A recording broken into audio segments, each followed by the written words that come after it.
શ્રી હિરપરા કન્યા વિદ્યાલય કાલાવડ, ધોરણ 11, વિષય મનોવિજ્ઞાન. વિદ્યાર્થી બહેનો, લેક્ચરમાં હાર્દિક સ્વાગત છે. પાઠ નંબર 9, પ્રેરણા અને આવેગ.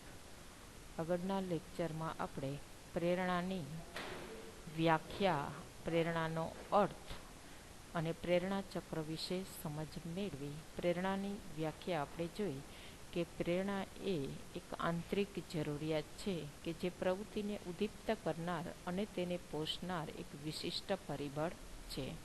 પ્રેરણા માટે જુદા જુદા મનોવૈજ્ઞાનિકો જુદો જુદો શબ્દ વાપરે છે. પ્રેરણા એક જરૂરિયાત છે, જિજ્ઞાસાવૃત્તિ છે, ઈરણ, આવા અનેક શબ્દ વપરાય છે. મેકડુગલ એના માટે મૂળ વૃત્તિ શબ્દ વાપરે છે. વુડવર્થ એમને ઈરણ તરીકે ઓળખે છે.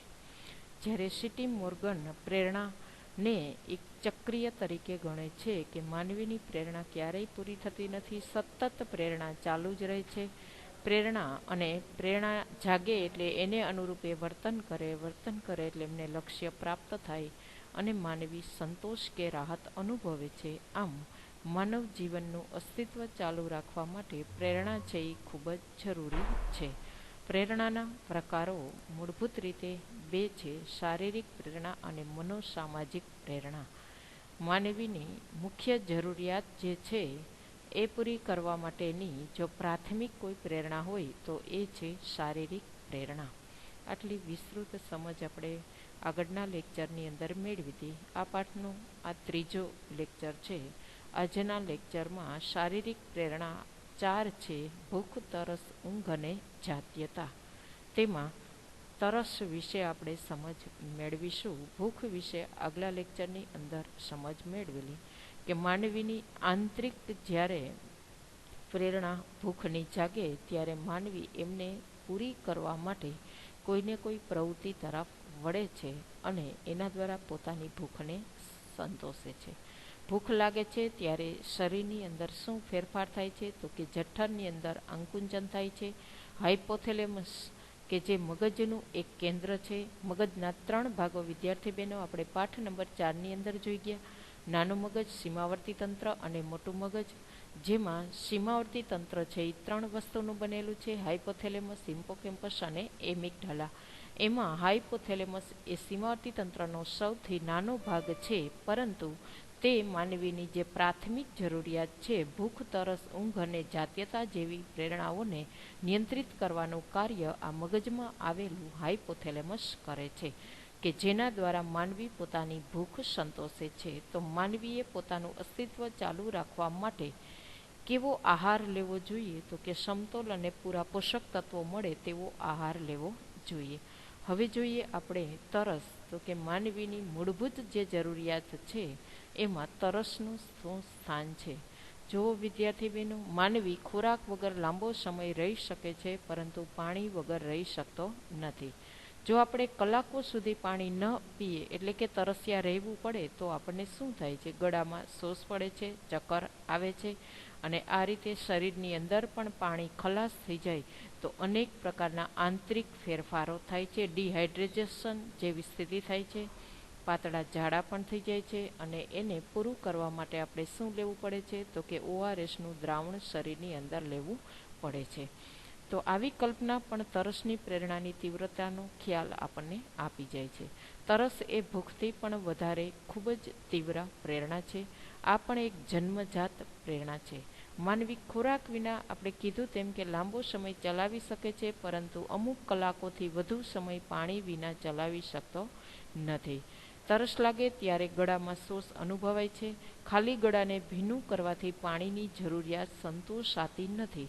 માટે શરીરમાં પાણીનું પ્રમાણ જાળવવું પણ ખૂબ જરૂરી છે. આપણા શરીરની અંદર પાણીનું પ્રમાણ કેટલું હોય છે તો કે 78% આપણા શરીરની અંદર પાણી હોય છે. જો આપણને પાતળા ઝાડા થાય તો શરીરમાં પાણીની માત્રા વધુ પડતી ઘટી જાય છે અને તેથી ડિહાઇડ્રેશન જેવી સ્થિતિ આવે છે.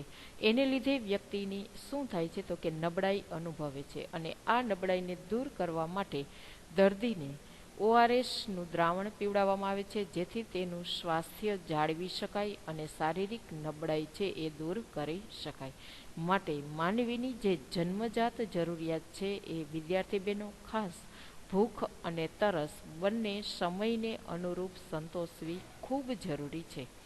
ભૂખની જેમ તરસનો ઉદ્ભવ અને નિયંત્રણ પણ કોણ કરે છે? તો કે મગજના અમુક ભાગ દ્વારા થાય છે. આપણે જોયું તેમ કે ભૂખનું નિયંત્રણ જેમ મગજમાં આવેલું હાઇપોથેલેમસ કરે છે, તેમ તરસનું નિયંત્રણ પણ હાઇપોથેલેમસ કરે છે. માટે હાઇપોથેલેમસમાં આવેલા કેન્દ્રો પાણીના અભાવે કેવા બનશે? તો કે સંવેદનશીલ હોવાથી તરસનો એમને અનુભવ થાય છે.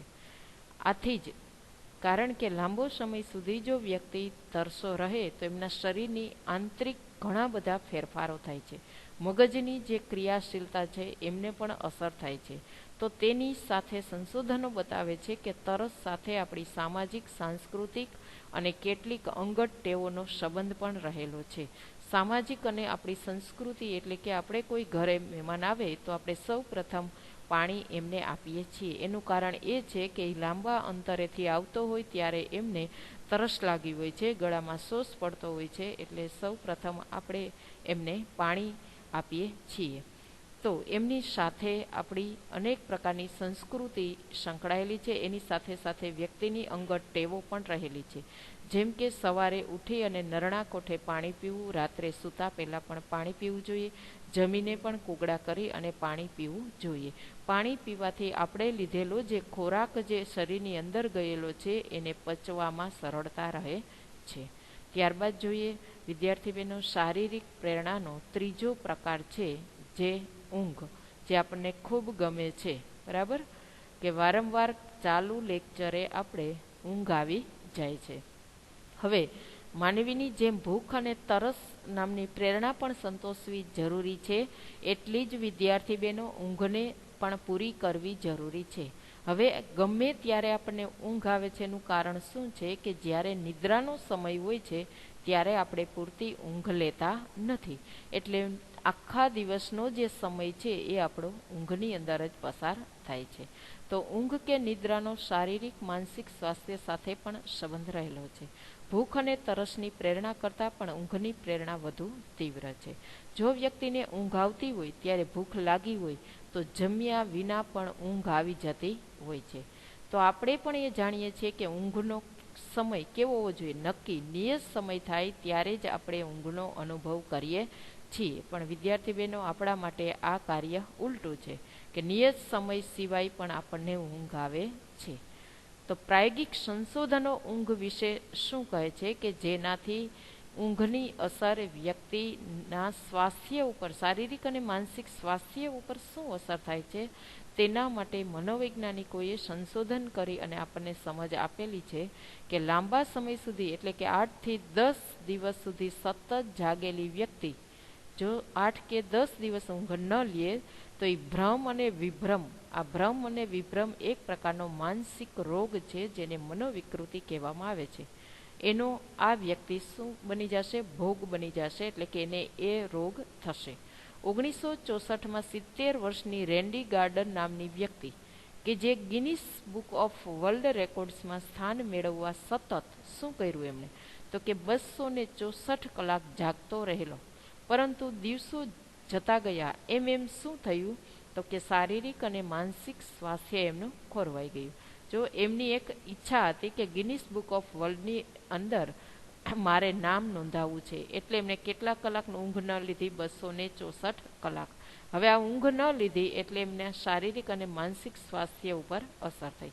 અકસ્માતો અંગે અમેરિકામાં હાથ ધરાયેલા રાષ્ટ્રીય સર્વેક્ષણમાં જાણવા મળ્યું હતું કે હાઈવે પર થતા ઘણા અકસ્માતો આપણે જોઈએ છીએ, વર્તમાનપત્રોની અંદર, મીડિયાની અંદર રોજ સમાચાર આપણે અકસ્માતના સાંભળીએ છીએ. અને મોટાભાગના અકસ્માતો કેવા સમયે થાય છે? તો કે રાત્રિના સમયે. ડ્રાઈવરને ઊંઘ પૂરી ન થાય એટલે જોકું આવી જાય છે અને એના કારણે એક્સિડન્ટ થતા હોય છે. તો ડ્રાઈવરની ઓછી નિદ્રાને કારણે આવા અકસ્માતો થાય છે. તો દિવસ કરતાં રાત્રિના અકસ્માતોનું પ્રમાણ 10 ગણું વધારે છે. આમ માનવી તથા પ્રાણી માટે યોગ્ય ખોરાકની જેમ સારી અને જરૂરી માત્રામાં ઊંઘ પણ એટલી જ અનિવાર્ય છે. હવે જોઈએ માનવીની જે મૂળભૂત પ્રેરણા છે, શારીરિક પ્રેરણા, એનો ચોથો પ્રકાર છે જાતીયતા, જેમને સેક્સ કહીએ છીએ. ખાસ વિદ્યાર્થી બહેનો, શારીરિક જે પ્રેરણા છે એમાં મુખ્ય આપણે જોયું ભૂખ, તરસ અને ઊંઘ. માનવ જીવનના અસ્તિત્વને ટકાવવા માટે આ ત્રણ અનિવાર્ય છે, એટલે કે જરૂરી છે.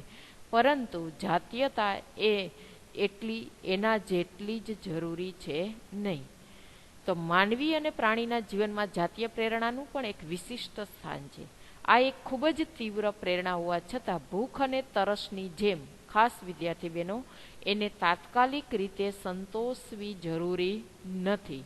ઉંમર, સમય અને સમાજની અને સંસ્કૃતિના રીતિ રિવાજો અને ધારાધોરણો પ્રમાણે કોઈ પણ વ્યક્તિ પોતાની જાતીયતા નામની પ્રેરણાને તૃપ્ત કરી શકે છે. કારણ કે ભૂખ તરસની જેમ એને તાત્કાલિક રીતે કોઈ પણ વ્યક્તિ સંતોષી શકતી નથી. તો વ્યક્તિ પોતાની આ પ્રેરણાને ઉધ્વ માર્ગે વાળી જાતીય વૃત્તિના સંતોષ વિના પણ જીવન પસાર કરી શકે છે.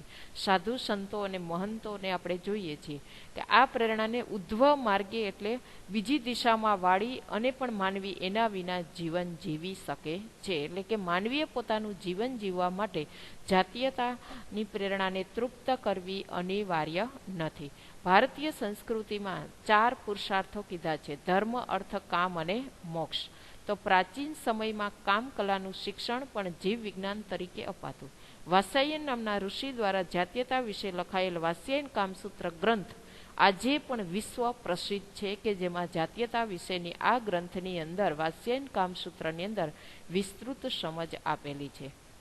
અને આ જાતીયતા વિશે સમાજમાં વસતી વ્યક્તિ છે એક ક્ષોભ, શરમ અને સંકોચ ન અનુભવે, નિસંકોચપણે એમના વિશે વિચારી શકે એટલા માટે ઘણા બધા આપણા મંદિરો પણ એવા છે કે જેમની કોતરણીની અંદર, મૂર્તિઓની અંદર જાતીયતાના દર્શન પ્રદર્શિત કરતા આપણે ફોટા, ચિત્રો કે મૂર્તિઓ જોઈએ છીએ.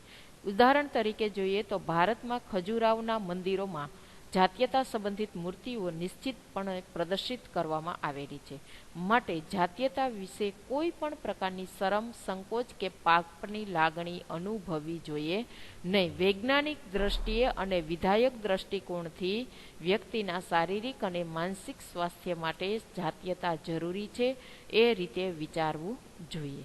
તો જાતીય પ્રેરણાનો શરીર રચના સાથે ગાઢ એવો સંબંધ છે. પુરુષના વૃષણમાંથી, ખાસ વિદ્યાર્થી બહેનો, આપણે પાઠ નંબર 4ની અંદર અંતઃસ્ત્રાવી ગ્રંથિઓ ભણી ગયા, જેમાં જાતીય ગ્રંથિ વિશે વિસ્તૃત સમજ મેળવેલી છે.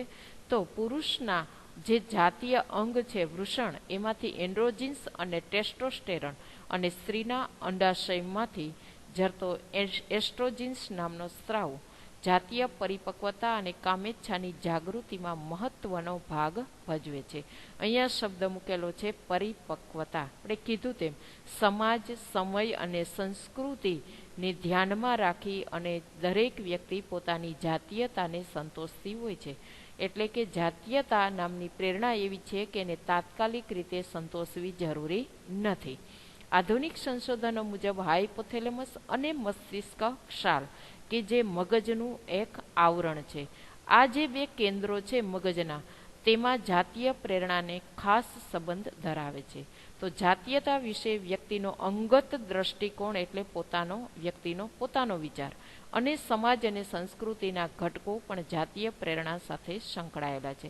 એટલે કોઈ પણ વ્યક્તિ જાતીયતાની પ્રેરણાને પોતાની ઈચ્છાથી ગમે ત્યારે પૂરી કરી શકતી નથી.